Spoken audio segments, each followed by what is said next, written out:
ಖಾರ ಬಣ್ಣ ಮತ್ತು ರುಚಿ ಆಚಿ ಚಿಲ್ಲಿ ಪೌಡರ್. ಇತರ ರಾಜ್ಯದಲ್ಲಿ ಸಿಎಂ ಹಾಗೂ ಡಿಸಿಎಂ ಒಗ್ಗಟ್ಟು ಪ್ರದರ್ಶನವನ್ನ ಮಾಡ್ತಾ ಇದ್ರೆ ಅತ್ತ ದೆಹಲಿಯಲ್ಲಿ ಕಾಂಗ್ರೆಸ್ ನಾಯಕರು ಬಿಜೆಪಿ ನಾಯಕರನ್ನ ಭೇಟಿ ಆಗ್ತಾ ಇದ್ದಾರೆ. ಹೌದು, ಮಾಜಿ ಸಚಿವ ಕೆಎನ್ ರಾಜಣ್ಣ ಅವರ ಪುತ್ರ ಕೇಂದ್ರ ಸಚಿವರನ್ನ ಭೇಟಿ ಮಾಡಿದ್ದಾರೆ. ಅಚ್ಚರಿಯ ಸುದ್ದಿ ಇದು. ಕೆಎನ್ ರಾಜಣ್ಣ ಮುಖ್ಯಮಂತ್ರಿಗಳ ಪರಮಾಪ್ತರಲ್ಲಿ ಕೂಡ ಒಬ್ಬರು.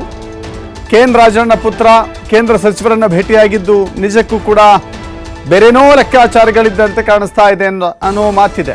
ಪ್ರಹ್ಲಾದ್ ಜೋಶಿಯನ್ನು ಭೇಟಿಯಾಗಿದ್ದಾರೆ MLC ರಾಜೇಂದ್ರ. ಪ್ರಹ್ಲಾದ್ ಜೋಶಿ ಜೊತೆ ಸುದೀರ್ಘ ಮಾತುಕತೆಯನ್ನು ಕೂಡ ಮಾಡಿದ್ದಾರೆ. ವಿ ಸೋಮಣ್ಣ ಭೇಟಿ ಬಳಿಕ ಪ್ರಹ್ಲಾದ್ ಜೋಶಿ ಅವರನ್ನು ಕೂಡ ಭೇಟಿ ಮಾಡಿದ್ದಾರೆ. ರಾಜೇಂದ್ರ ಒಬ್ಬ MLC ಆಗಿದ್ದಾರೆ. ನಮ್ಮ ರಾಜ್ಯದಿಂದ ಆಯ್ಕೆಯಾದಂಥ ಪ್ರಹ್ಲಾದ್ ಜೋಶಿ ಅವರು ಕೇಂದ್ರದಲ್ಲಿ ಸಚಿವರಾಗಿದ್ದಾರೆ. ಸಚಿವರನ್ನ ಭೇಟಿಯಾಗೋದು ತಪ್ಪಾ ಅಂತ ಕೇಳಿದ್ರೆ ಸಂದರ್ಭ ಸನ್ನಿವೇಶವನ್ನು ನೋಡಿಕೊಂಡು ತಪ್ಪೋ ಸರಿನೋ, ಆದರೆ ಅದರ ವಿಶ್ಲೇಷಣೆಯ ಭಾಗಕ್ಕೆ ಹೋಗಬೇಕಾಗತ್ತೆ.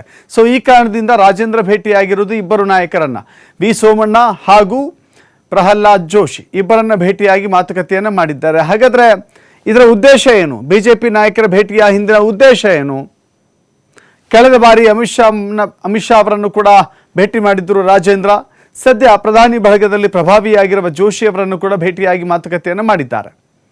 ಇತ್ತ DCM DK ಶಿವಕುಮಾರ್ ವಿರುದ್ಧವಾಗಿ ಕೆಎನ್ ರಾಜಣ್ಣ ನಿಂತಿರೋದು ಪ್ರತಿಯೊಬ್ಬರಿಗೂ ಕೂಡ ಗೊತ್ತಿರುವ ವಿಷಯ. ಈಗ ಒಂದು ಕಡೆ DKಶಿಗೆ ವಿರುದ್ಧವಾಗಿ ಮತ್ತೊಂದು ಕಡೆ ಬಿಜೆಪಿಯವರನ್ನು ಭೇಟಿ ಮಾಡ್ತಾ ಇದ್ದಾರೆ ಅಂತ ಹೇಳಿದರೆ ಏನೋ ರಾಜಕೀಯವಾಗಿ ಕೆಲವಷ್ಟು ಲೆಕ್ಕಾಚಾರಗಳನ್ನು ಹಾಕಿಕೊಂಡಿದ್ದಾರೆ ಎನ್ನುವ ಗುಮಾನಿ ಇದೆ.